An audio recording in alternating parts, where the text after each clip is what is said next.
Welcome viewers, you're now watching Hornbill TV. We begin with a major health and pharmaceutical story that is rapidly gaining momentum across India. A new wave of low-cost weight loss drug is flooding the market, promising quick results and wider access, but also raising serious concerns. With the arrival of cheaper generic versions of drugs based on semaglutide, what was once an expensive treatment is now within reach for millions. Semaglutide is a medication originally developed for the treatment of type 2 diabetes. It works by mimicking a natural hormone in the body that regulates blood sugar levels and appetite, helping individuals feel fuller for longer period, slowing digestion and reducing overall intake. This is what makes it effective for both diabetes control and weight loss. However, this sudden boom has triggered a parallel rise in misuse, self-medication and aggressive marketing, forcing authorities to step in. India's drug regulator has now tightened its grip, cracking down on unauthorized sales, misleading advertisements and unapproved formulations. In a significant escalation of oversight, India's national drug regulator has now stepped up its crackdown on the distribution of GLP-1-based weight loss drugs, including semaglutide. Acting on growing concerns around unauthorized sales and misuse, authorities carried out coordinated inspections at 49 locations nationwide, covering online pharmacies, wholesalers and wellness clinics as well. This objective is clear: to tighten the supply chain and prevent these prescription drugs from entering illegal or unregulated markets. This comes alongside a strict advisory issued by the Central Drug Standard Control Organization, also known as CDSCO, cautioning pharmaceutical companies against direct or indirect promotion of prescription weight loss drugs to the general public. Medical experts have backed the move, stressing that these drugs must only be used under proper medical supervision and warning that unchecked promotion could further fuel self-medication and lifestyle misuse. The bigger question now is India witnessing a healthcare breakthrough, or is this the beginning of a new public health risk?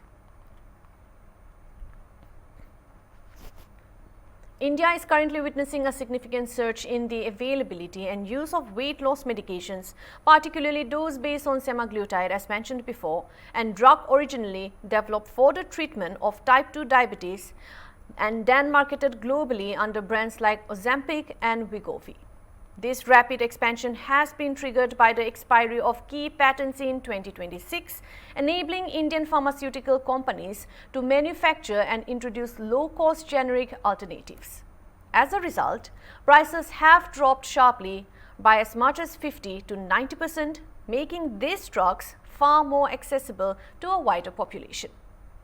Consequently, the market has seen an influx of multiple brands and formulations, with over 40 companies entering the segment, intensifying competition and availability. However, this growth is not without concern. While improved affordability represents a major step forward in addressing obesity and diabetes at scale, these medications are increasingly being used for non-medical cosmetic weight loss purposes, often without adequate medical supervision or prescription. This dual trend of expanded access and rising misuse places India at a critical juncture where a medical breakthrough intersects with emerging public health and regularity changes. Here is a detailed breakdown of this, the pros and cons, starting with the major healthcare breakthrough. The emergence of affordable therapies based on semaglutide marks a significant advancement in India's public health landscape. With a large population affected by obesity and over 100 million people living with diabetes, reduced pricing now ranging between Rs 300 and 2,000 per week has made treatment accessible to a far broader segment of society. This represents a substantial opportunity to improve disease management at scale. Economic expansion and pharma growth. Under this, the rapid uptake of these drugs has also triggered strong growth within pharmaceutical sector. The market is projected to expand into a rupees 12,000 crore industry with multiple domestic manufacturers entering the space. This positions India not only as a major consumer market but also as a potential global supplier of cost-effective weight loss medication, strengthening its standing in the international pharmaceutical landscape. A clear indicator of India's growing influence as a global pharma hub. Rising misuse and lifestyle-driven demand. Despite clinical benefits, there is growing concern over the increasing use of these medications for non-medical cosmetic weight loss. Demand is being fueled by social media trends, body image pressures, and urban lifestyle patterns, often leading to unsupervised consumption. This marks a shift from therapeutic use to lifestyle-driven demand, raising regulatory concerns. Coming down to health risk and safety concerns, this unregulated or improper use of such medications can lead to significant health risks, including adverse side effects, incorrect dosing, and potential dependency. So, additionally, the expanding market has heightened concerns over the circulation of unauthorized or counterfeit products which may compromise patient safety. Emphasizes the need for strict medical supervision as well and regulatory oversight. Next is the market saturation. When we talk about this, the consumer confusion as well comes into the picture. The entry of numerous pharmaceutical players has resulted in a crowded marketplace with a wide range of brands and formulation. This has created uncertainty among consumers regarding the safety, the efficacy, and appropriate dosage of available options.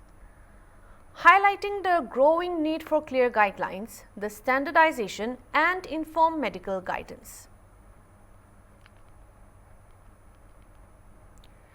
This development extends far beyond a routine healthcare story and must be viewed as a national level concern.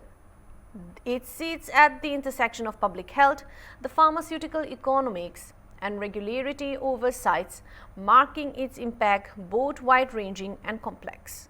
While the availability of affordable weight loss drugs represent a significant medical breakthrough, it also brings with it a serious risk ranging from widespread misuse and self-medication to the potential emergence of unauthorized or black market variants.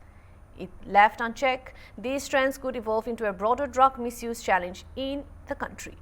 In essence, what began as a promising advancement in treatment is rapidly transforming into a critical regulatory test for the country's healthcare system. First of all, let me tell you that this article is a review article. It is not an original article, okay? A lot of attention has been given to this. Everything written in this has been written about 1,000 times in the world literature. So I don't know why they even published this article. It's very, very well known that this HbA1c, the difficulties with HbA1c. So let me explain. Now, according to what you said is absolutely true. It is the gold standard for assessing long-term control of diabetes. However, it is not the gold standard for diagnosis of diabetes. That is what is meant. So I'll explain the difference between the two. HbA1c, as you rightly said, is a measure of the long-term glucose control for 2 to 3 months. So it's not 120 days, it's about 60 to 90 days is what it is. It was developed, you're quite right, in the late 1970s to 1980s it was developed, and it still remains as the gold standard for assessing the diabetes control. There is no problem with that, and I'll come back to that later. Now, for years, people said, why not use that as a diagnostic test? In the 1990s, they proposed it.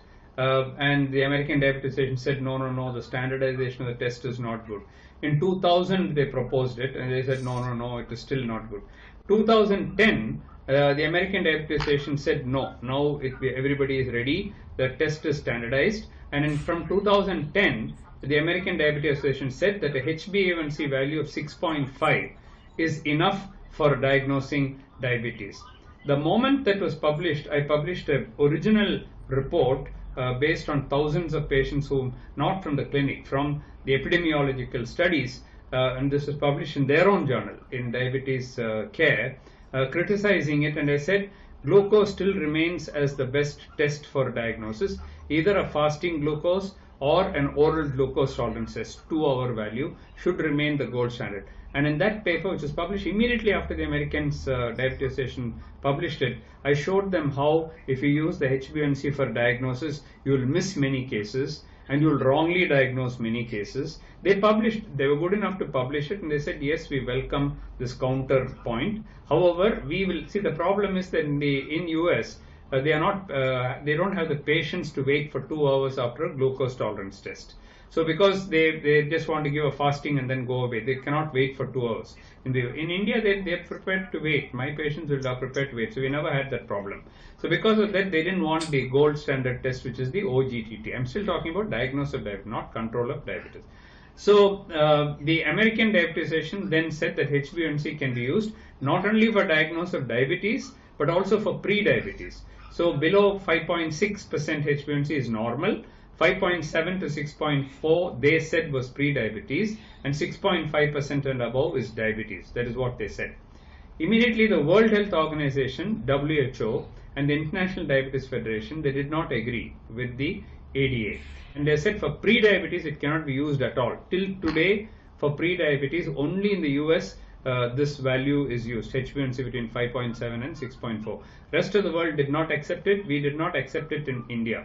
In fact, in India, we did not accept HbA1c even for diagnosis of diabetes, because just like in the US, they said in 1990 that the labs were not yet ready. In India, the labs are not ready. If you send your HbA1c to 3 labs, you will get 3 different results. In one you will be normal, in one you will be pre-diabetic, in one you will be diabetic. So with that lack of standardization still being there in India, we and others, the Research Society Study of Diabetes in India, the Endocrine Society, all the societies have said that HbA1c should not be used for diagnosis of diabetes. That is why there is nothing much new in this new article which was published, because that is something which we have been saying. Now, for diagnosis of diabetes, either a fasting glucose above 126 for diabetes and between 110 and 125 for pre-diabetes, or an OGTT, the oral glucose tolerance test at 2-hour value, above 200 is diabetes, from 141 to 199 is pre-diabetes. So that remains as a gold standard.